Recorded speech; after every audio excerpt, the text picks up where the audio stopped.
Okay, so all of this lays the ability for an actual election between two parties to take place in the late 1980s and the early 1990s. And since then, Taiwan has often been seen as a remarkably smooth transition to democracy from an authoritarian regime, which in part explains why so many Chinese scholars want to study it.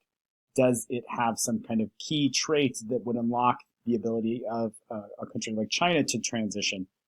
because of their similarities? But also, it affects it in a more direct way, and that affects reunification because that means then that there are parties such as the uh, Democratic, I'm sorry, Democratic Progressive Party, the second party that arises to run off against the Kuomintang, that has consistently said that perhaps they should abandon the old philosophy of one China and seek more than just de facto independence, but actual de jure independence to make it a political reality. And thus, this would give them the ability to have a place in the United Nations and other international institutions. And that is often met with great hostility, even in acts by uh, figures within the Kuomintang, like Lee, when he takes a visit to the United States in 1996. This revives tensions because this is too much acting like an own independent country on an international stage. But the greatest means that we see established by this revolution towards reunification, one, trade, made possible by Jiang Jingguo and Deng Xiaoping, which becomes a massive amount of flow of goods and capital between the two countries, or between the two areas of China, excuse me, that reaches 1.5 billion in trade by 1987. It rises to 11 billion in 1997 and continues to increase to the current day, where we have mainland China as the Taiwan's fourth largest trading partner. Also, Taiwan's investment in the mainland from 1979 to 1995 is $11 billion, which is only behind Hong Kong. And Hong Kong acts as the network where a lot of these groups are meeting or establishing ties in the 1980s, or where the goods and products run into mainland China. So it's the key hub between the two countries as well in terms of commerce. Now, it's also during this period that, in order to lay the basis for a peaceful reunification, Deng Xiaoping in 1984 floats the idea that if Taiwan were to return to fully integrate with the People's Republic of China in Beijing, it would work under a system called One Country, Two Systems, where basically Taiwan locally would remain autonomous in many different areas of life, such as its political institutions, economics, that perhaps they can have direct elections, even though in mainland China it would be an entirely different governmental structure or a different economic structure. This is really popular, and floating this idea towards Taiwan produces a dramatic response where President Lee will then establish institutions working toward reunification, such as the National Unification Council and the Strait Exchange Foundation, which engages in diplomatic dialogues with Beijing. So rapprochement between these areas of China is very popular and is working very quickly at the governmental level and the level of trade.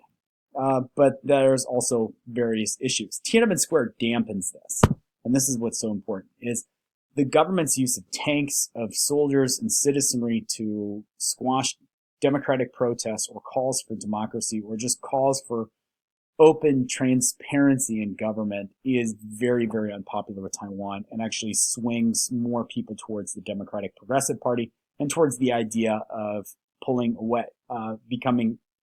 two Chinas, or becoming an independent Taiwan, fully separated from all of China. It also inspires protests and actions in Hong Kong, which is by this point undergoing a series of negotiations between the British and Beijing to secure the recovery of Hong Kong by Beijing and the People's Republic of China. And there in Hong Kong, you see memorials, statues, celebrations, and now museums that celebrate the students and the protesters at Tiananmen Square as heroes. And that's in direct opposition to how the party sees them as traitors, as rebellious troublemakers. All of this plays into an important idea, and that is that how Taiwan feels about reunification with China usually is based on what's happening in Hong Kong. Hong Kong then becomes the litmus test, especially once it's returned in 1999, where people basically judge whether or not it's possible for China to have one country, meaning all areas traditionally associated with China or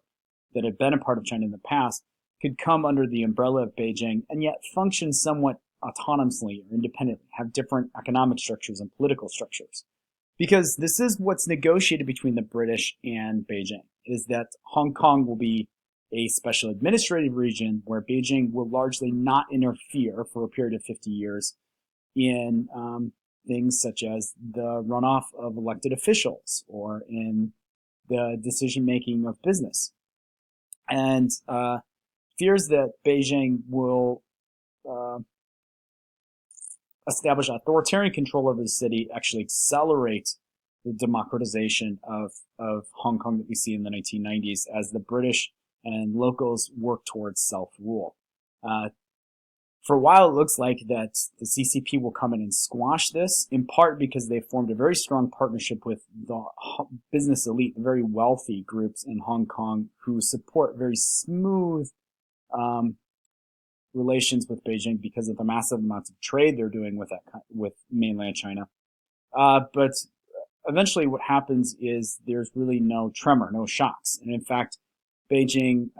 enhances its international prestige and perhaps shows the world that it's learned something in the late 1990s by showing restraint, by tolerating dissent, by tolerating demonstrations, allowing for the free run of elections, allowing for criticism of Beijing or communist officials in the press, and largely not interfering. However, since then, since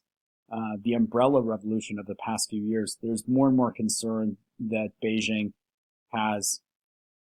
aborted the treaty with the British, that it plans to integrate Hong Kong into the country under one system much quicker than 50 years. And it's clearly evident that it's trying to restrict political candidates to those that approve of Beijing's authority, that it's played a hand in restricting freedom of the press and free media and free academic conversations. And yet it has still shown a great deal of restraint, not using the type of force or the type of violence to suppress these things that was displayed in Tiananmen Square. Okay, so that was really rushed. Hopefully you're able to get some notes out of this, but more importantly, let's have some questions, and we'll use the basis of those questions to kickstart our conversations on Monday when we talk about Tiananmen Square.